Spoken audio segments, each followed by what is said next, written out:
Diane Wilson takes on another plastics plant in Texas.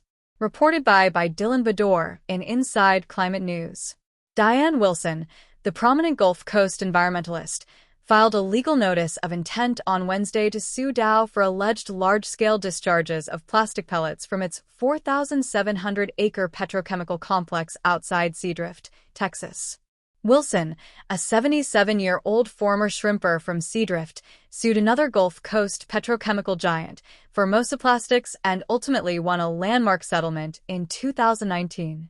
Boatman for her nonprofit, San Antonio Bay Estuarine Waterkeeper, spent the past several years steering skiffs up an industrial canal to gather evidence of chronic plastic pollution from Dow, according to her legal notice.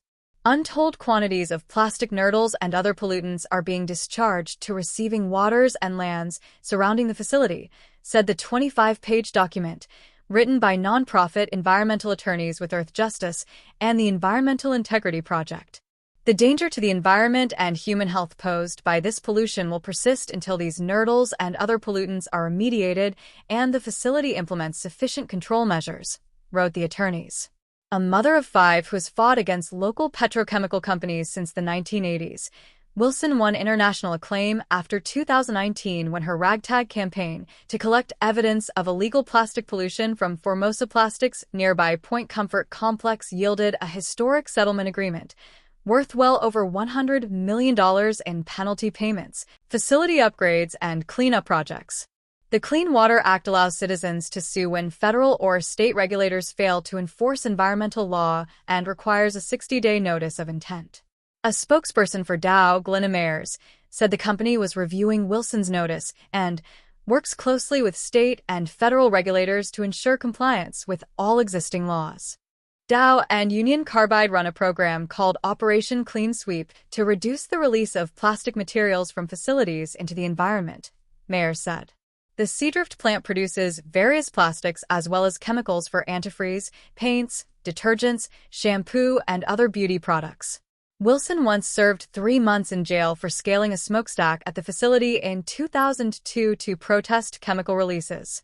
Wilson's notice of intent also alleged chronic violations of reporting and maintenance requirements at the facility.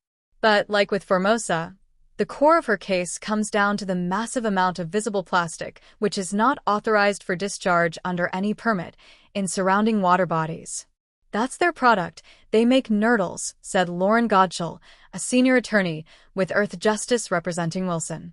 For them to be losing this much of it into the drainage system is kind of ridiculous. Collecting the evidence. In Wilson's case against Formosa, her triumph leaned heavily on the unprecedented volunteer effort to amass legal evidence of systemic, unpermitted plastic pollution. Wilson's team spent over a year scouring the bay by land and water, cataloging what they found. When they showed up at the federal courthouse in Victoria with entire truckloads of plastic samples, it convinced the judge that Formosa had willfully violated its pollution permits over years. Now Wilson hopes to do it again.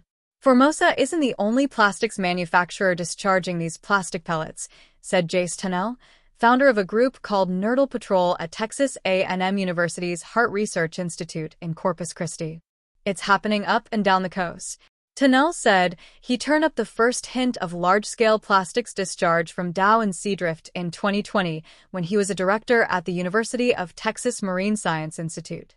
He was conducting routine sampling for his organization when he pulled off a state highway where it crossed the Victoria Barge Canal, an industrial ship channel off San Antonio Bay, and scrambled down its steep, muddy banks to the water's edge. Jace Tunnell displays a few nurdles, raw plastic material released from chemical plants into the ocean, that he collected on a beach near Corpus Christi in December 2024. You could see the pellets floating by, Tunnell said. They were embedded in the bank. These pellets are common along the industrial coast, but not in such concentrations as Tunnell observed. He reported his finding to Wilson, who also visited the spot. Wilson saw all the pellets, too, and she wondered where they were coming from. She wished she had a boat to go up the canal, but the motor on hers was broken. She didn't personally receive any money from her settlement with Formosa. But when she won the Goldman Environmental Prize in 2023, it came with a $200,000 check, which she put into her organization. So, in 2024, she had funds to hire a boatman, a friendly former shrimper named Richard Williamson, who used to ride the school bus with her son. It took them a few tries to find the chemical plant's wastewater outfalls. Some were 2-foot-wide metal pipes, submerged during high tide, that gurgled out plastic waste. Another was a 6-inch-wide hole in concrete docks that washed plastic pellets into the water after rainstorms. Plastic pellets gathered over 10 minutes near a wastewater outfall from Dow's Seadrift facility, courtesy of Diane Wilson. Near that outfall, she said, she saw plastic cover the water surface from one bank of the canal to the other. During 2 10-minute sampling periods, she said, she recovered 13 and 10 pounds of pellets. Wilson returned repeatedly to the canal to collect pellets with Williamson and his 5-year-old granddaughter. When they spotted deposits of plastic on the soft, soggy banks, the girl loved leaping to collect them from the mud. "If you're a fully grown woman, you're liable to sink up to your knees," said Wilson, who worked as a child on her father's shrimp boat. But she was a little girl, and she could hop like a frog.